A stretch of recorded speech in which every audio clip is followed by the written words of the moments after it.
Now, where will your curiosity and eagerness for adventure take you? Well, a girl named Fei-fei builds herself a rocket ship to meet a goddess named Chang'e on the moon.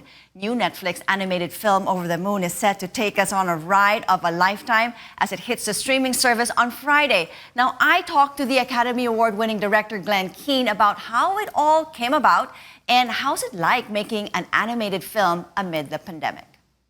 Well, this started, Janet Yang, who did the Joy Luck Club, wrote the first beginning seeds of this movie, and then handed it to Audrey Wells, who, as she says, everything she writes is about healing.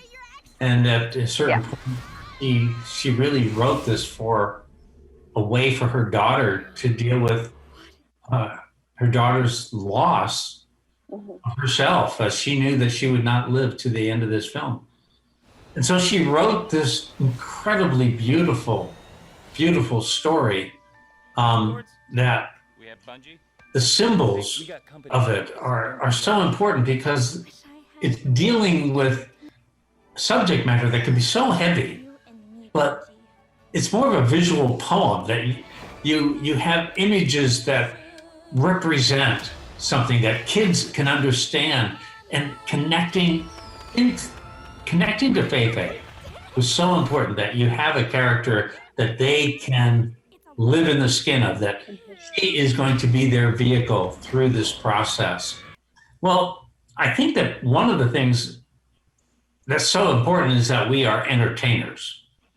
In entertainment, you take something that somebody expects and you turn it in some fresh way. Every joke is like that. It's like, what? That's right. Surprise. That's right. So you try to direct the audience to make them believe what they're going to get is what they expect. And Chang'e is everything that way. And what was your journey as well in discovering Chang'e for the very first time? Well, I never heard Asian culture. Yeah, I never heard anything about Chang'e. I didn't know that there was a goddess on the moon, and I'd only heard that there was a man on the moon, and I could never. So I was like ready to throw that out.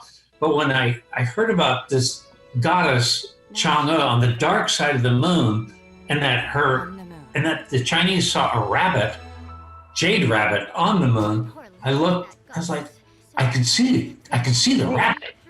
Yeah, I can buy that. But what we needed to do was take the image of Chang'e and turn her upside down.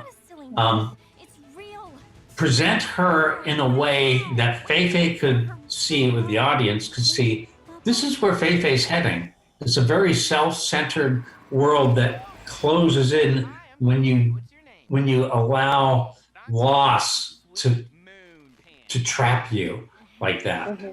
And she became a symbol for that, which is really wonderful to be able to have her be kind of a nuclear version of Lady Gaga and Katy Perry. But how do you get her back again once you do that? That's right. Fear that we were going to shock the Chinese public and like, what did you do to our goddess? Exactly. Yeah. So Philippa Sue was incredibly important for us to find an actress that could, in one hand, be like a goddess, and she is. If you meet her, she's bigger than life.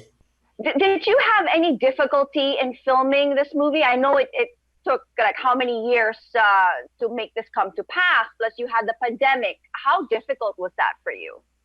The pandemic hit at the worst moment for us, where we had 120 animators working. Every Friday was another deadline. We only had months left to get it done. And suddenly at 11:30 in the morning, my producer, Jenny Rim, says, Netflix is shutting down the studio and everybody has to leave in the next half hour. And we were all gone and have not been back since. All the cups of coffee are still sitting there. People's coats are still I mean, do you see this to be the trend, maybe, with the pandemic still upon us? More animated films? Well, there's this moment in our movie where Fei-fei says, I just wish things could go back the way they were. So much, so true for everybody living today.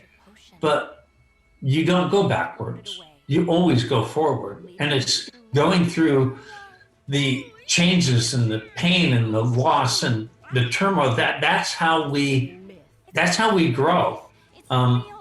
Something new and wonderful is coming. What we discovered on this film was the passion for communicating something overcame whatever kind of technical difficulties we were hit with. I had no internet power.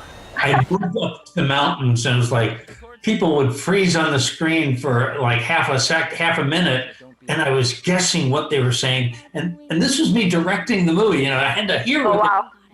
so I got really good at guessing what people said in that silence. There you go. A lot of people have grown and embraced change. And of course, we all look forward to watching Over the Moon. Thank you so much, Glenn.